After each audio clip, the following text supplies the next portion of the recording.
Hello there. Welcome back to Daddy Roll the One. I'm Martin, and this is another video in my series on the history of early tabletop role-playing games, including Dungeons & Dragons, and one of the companies that published them, Tactical Studies Rules, and its later descendant company, TSR Hobbies. Today we're going to be talking about the origins of 5 of the most common and sometimes most popular D&D classes. This is not going to be a full history. We're not going to go through each class through every single edition, but this is really going to be more about the origins of the class, the where, when, how, why these classes were created in the first place. To start out, I would like to ask if you enjoy this video, if you could please like and subscribe to my channel. Please share this video online to help me grow my channel, and definitely leave me a comment below. Let me know what you think about this video, what you think about these different classes. Do you like or not like these classes? Do you think D&D has too many classes? All that kind of stuff is great things that I would love to talk about with you in the comments. Also, if you would like to support my channel, the best way you can do that right now is by buying something in my shop. There's a link in the show notes below, but you can get tabletop role-playing game inspired designs on shirts, hoodies, notebooks, posters, mugs, everything like that. Right now, this is July of 2023 through 11:59 p.m. Eastern Time on July 11th. If you enter the code SummerVibes20, you'll get a 20% off of your order for anything that you order from my shop. So that's a great time to take advantage if you haven't bought anything yet. All right, so let's jump in and talk about these classes. So I've already done one video on the class. I spent a whole video just talking about the origins of the thief class. There's a link to that up here. And we know that Gary Gygax borrowed that class from some people, or maybe you're a Dragonlance fan and we're going to use Kindred terminology. He handled the class, but in whatever event, he didn't create that class. He took it from someone else. He polished it and, and then edited it and then published it initially in the Great Plains Games Players newsletter, wherein he did give credit to the person who had called him and told him about the class over the phone, which was Gary Switzer out of Aero Hobbies store in Santa Monica, California. But then when he later publishes it in Greyhawk Supplement 1, there's no mention of anybody having anything to do with that class. All right, so let's talk about these classes. Well, the first classes were really the fighter or the fighting man and the wizard, and those came out of Chainmail. And these aren't really classes because this is not a role-playing game. This is a war game. But Gary, in the fantasy supplement here in the back, he mentions the idea of heroes and wizards. Okay, so you have these two classes, or not classes, but roles, characters that you could play in a medieval war game battle with a fantasy theme to it. Okay, so we know that Dave Arneson also is playing this game called Blackmoor that is derived out of a game called Braunstein. Okay, so it's a medieval Braunstein that he calls Blackmoor. If you don't know what I'm talking about or you want more details, watch my video on the history of early tabletop role-playing game settings. There's a link here. Also, please watch the documentary called Secrets of Blackmoor. You'll learn so much about the history of early tabletop role-playing game, and specifically Braunstein and Blackmoor. But Braunstein and Blackmoor, those are games that are derived from war games. So war games are 2 players or more controlling armies that are battling each other to win the game. And then there is a neutral referee there to arbiter any disputes that might come up between the players during this war game that they're having. Okay, so these early Braunstein and the games that derive from them, like Brownstone and Blackmoor, all of those games have that element to them. They are what we would now call player versus player, because they are coming out of that war game tradition. So that neutral arbiter is going to become the DM, right? The referee or the DM or the games master, or whatever you want to call it, right?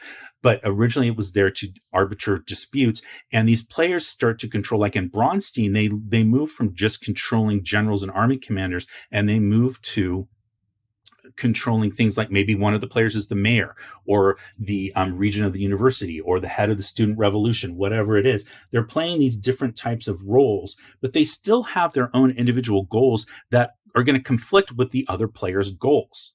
Okay, so that's kind of where the next class, the cleric, is going to come from. So there's a player in Dave Arneson's Blackmoor game by the name of Mike Carr, C-A-R-R, and he is a war gamer, historical war gamer, and also game developer. So he worked with Arneson and Gygax to develop a game called Don't Give Up the Ship, naval warfare rules. And then he also made a game called Fight in the Skies, later known as Dawn Patrol, which is like World War I aerial combat game.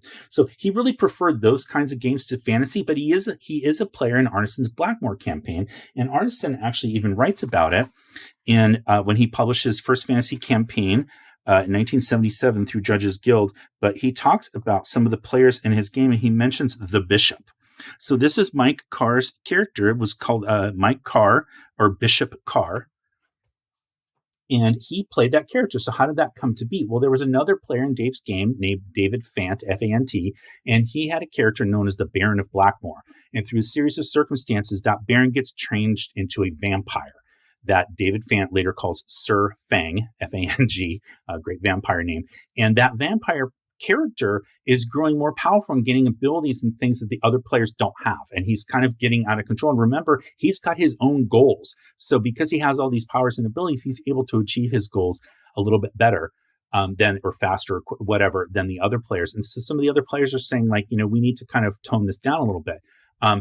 Sir Fang is also recruiting other players to be part of his undead army. One of the players that he recruits is the character Sir Jenkins, played by Dwayne Jenkins. And I only mention that to bring up that if you watch my video on the 6 ability scores in D&D and where they came from, I inadvertently called Dwayne Jenkins. I referred to him as Dave Jenkins. So I apologize for that.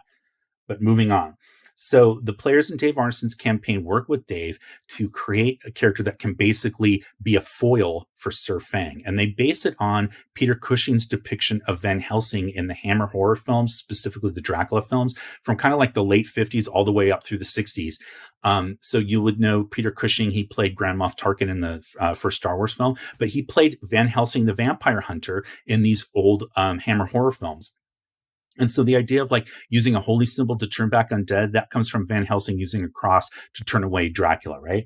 So they're taking these ideas from that.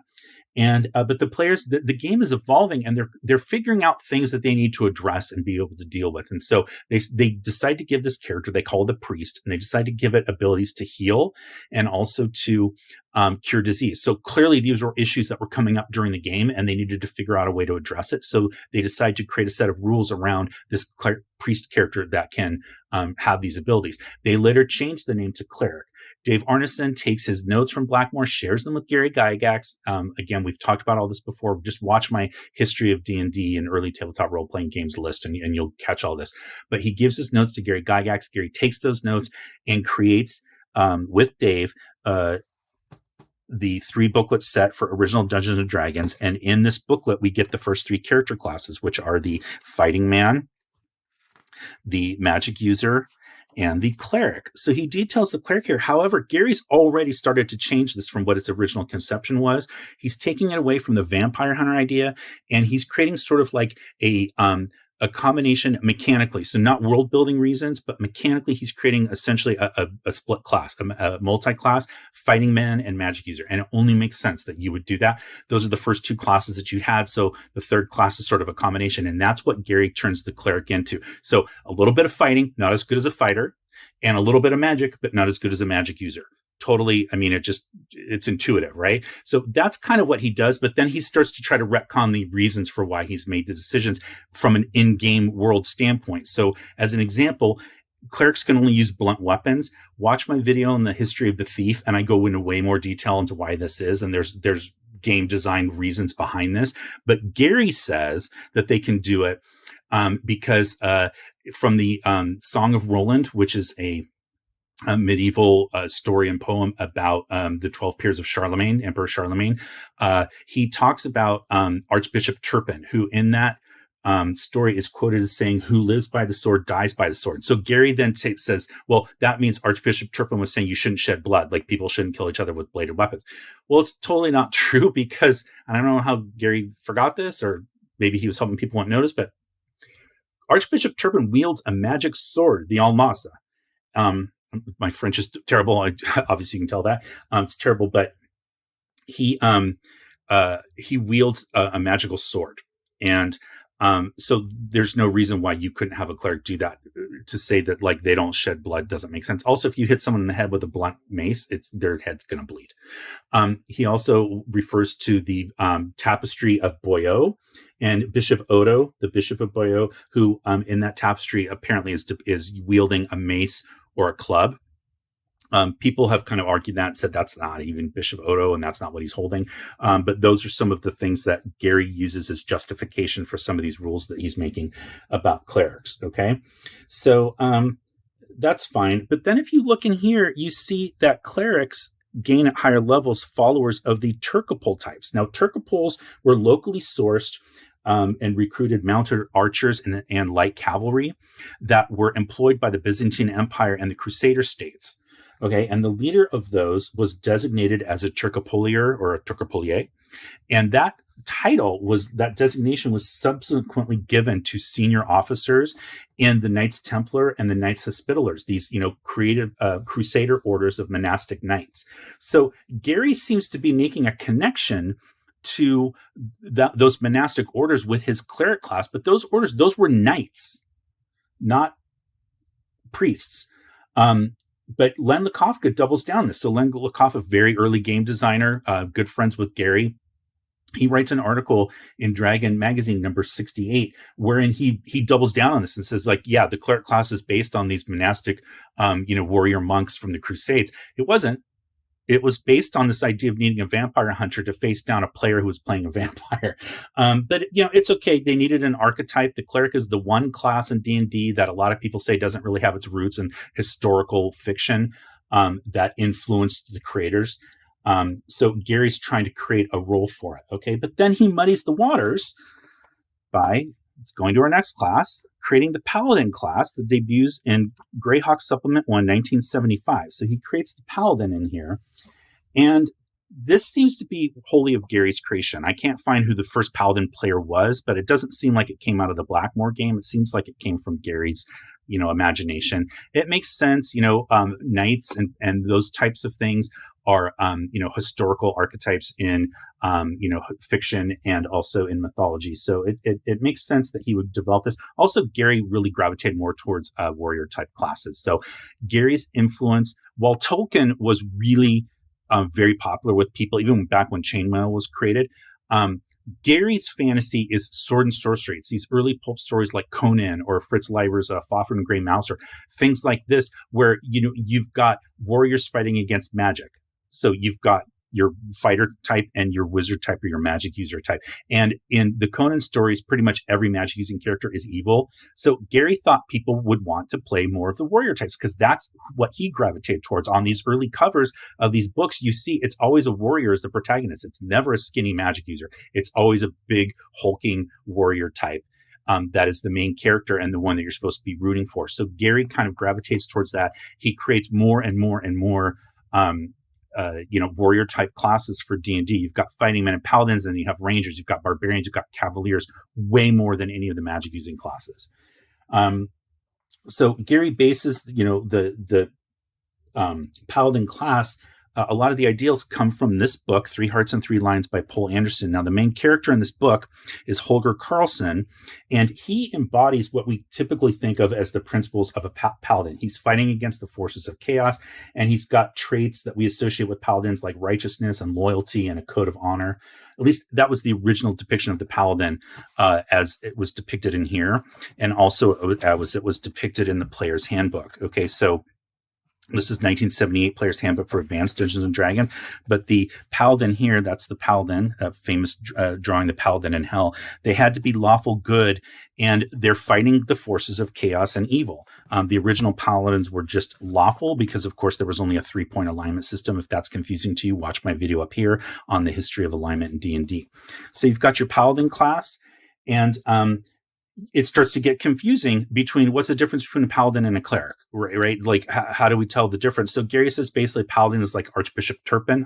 Cleric is like Archbishop Turpin, and a paladin is like Roland, like a military advisor. In later editions, things get muddied. So paladins in here had to have a minimum 17 charisma, same as in this book. The chances of rolling a 17 or 18 charisma on 3d6, which is the only way you created characters back then, rolled 3d6, there's no point by, 1.85%. So this is basically almost encouraging you to cheat if you want to play a paladin. Okay, so you're getting a little bit of that ability score creep that I talked about in my video on ability scores. But there's also there's confusion between clerics and paladins. However, over time, paladins get kind of watered down from the original depiction. They take away the alignment restrictions. So now paladins aren't this archetype of this strong, noble warrior that's fighting chaos. And it's basically just a fighter with a little bit of divine magic thrown in there. So in trying to be more flexible with how players can play the class, the descriptions of them have ceased to give you a very specific, something that you can kind of grab onto and understand how to play this class. And it's just kind of made it into more a package of mechanics than it has made it into something that defines your world. Having an order of lawful good knights that defeat chaos is part of world building, but just having, fighters with divine abilities, that's just kind of like, okay, I want to do that because I want to be able to do this in the game. So that's the Paladin. All right. So now, really quick reminder, this is not a deep dive. If you want me to go into further detail on any of these classes and go through the additions, please leave a comment below and let me know. All right, but we're going to move on to the Ranger. So this is a popular class, obviously comes from the source material of Lord of the Rings, Aragorn being the archetype of this particular class. So this class debuts in the Strategic Review, which was a magazine published by TSR. It's the predecessor to Dragon magazine. And the class was created by Joe Fisher. Okay, so he bases it partly on the Paladin subclass that had debuted in Greyhawk. So he talks about that. So they have to be lawful. They have to have really high ability scores. Four other scores have to be above average or higher. So again, contributing to this ability score creep. But you see, Gary adopts many of the elements that Joe Fisher puts into his class. So if you look at the Ranger level titles here, that's pretty much picked up straight from what Joe Fisher had done in his article. Also, the 8-sided hit dice, and you see here they get 2 at first level. This is the only class in all of D&D that gets 2 hit dice at first level. They changed that in second edition, but Joe Fisher did that. Gary just lists it up, and there's no explanation as to why you would want to do that, why that's the case. It just is. Also, Joe Fisher gives them spellcasting ability of clerics and magic users. Gary later changes that in here to druids and magic users. The reason that Joe Fisher didn't use druids is because the druid class didn't exist by the time the ranger class was originally developed by Joe Fisher. He talks about them only a certain number of rangers can operate in a single party. Gary picks that up. Talks about like the amount of treasure that they can carry. Gary picks that up. Talks about tracking on a percentage basis instead of a D6 like some skills used to work. This is more based on like the thief skills from Greyhawk, which are percentage based. Gary picks that up. And then the fighting a bonus damage against giant class creatures, which Joe Fisher defines as kobolds through giants and never says anything else. So somehow you're just supposed to know what creatures fall into that category. But they get bonuses on that. That's held for many, many years in additions of rangers getting bonus damage against certain types of creatures. Being able to use clairaudience and clairvoyance devices, that is a nod to Aragorn using the Palantir in Lord of the Rings. And then being able to use curing magic and healing magic, like cure disease, that's coming from Aragorn in the Houses of Healing in Lord of the Rings. Okay, these are all throwbacks to Lord of the Rings. They also get extraordinary monster followers like werebears and unicorns and snow giants. These are all things that have lasted many, many years and decades through the history of D&D. All came from this original article by someone who wasn't even Gary Gygax, right? So now let's talk about the Illusionist. So, and the schools of magic. So Illusionist debut in Strategic Review number 4 by a man named Peter Aronson. And he describes it as a subclass of magic user, needing to have a dexterity of 15 plus. And Gary borrows much of the class. Again, he borrows from this article. So again, I'm just going to say, let's look at those level titles. Let's see what we got here. So here's our Illusionist level titles. You can see pretty much picked up from this article by Peter Aronson. All right. So he talks about that. Peter has based this class on a spell that was in Chainmail called Phantasmal Forces. It goes all the way back to that. And he starts to develop it more and creating things that we now associate with the core of magic, like Wall of Fog and blindness. And then later on, Peter Aronson writes another article, Dragon Magazine number 1, where he has spells like Color Spray and Blur, things that are core to the game now. He creates this stuff. But really, the main thing that's going on is at the same time, Len Lakofka, I talked about him earlier, he has his own fanzine for the diplomacy game, but he's starting to write articles in it about D&D. And he talks about his fanzine is called Les Zones Dangereuses. And it's he talks about 4 special areas of magic: illusion, elements, properties of change, and command. And he then doubles down on that and later on creates a pyrologist class, which is sort of like an elementalist that specializes in fire magic. So he's talking about how you could create a specialist. But that's never developed any further by Gary. But Gary does take this idea of these different things of magic and creates the 8 schools of magic that appear in the player's handbook. And then the illusionist being an example of what you can do to specialize in one of those schools. But that's the only one that appears in AD&D. So we're not going to see anything else on that until 2nd edition and the complete book of wizards in 2nd edition that actually shows you how to build specialty magic users for each of the schools of magic. That's the first time we see that around 1990, I believe. So way after the original class was debuted. Okay. So last up, we're going to talk about the Bard. So this debuts in Strategic Review number 6, 1976, by a man named Doug Schwegman. And he says he's basing it on a combination of Norse skalds, Celtic bards, and European minstrels. And he says it's like a hodgepodge or jack of all trades, which we still use to describe bards to this very day.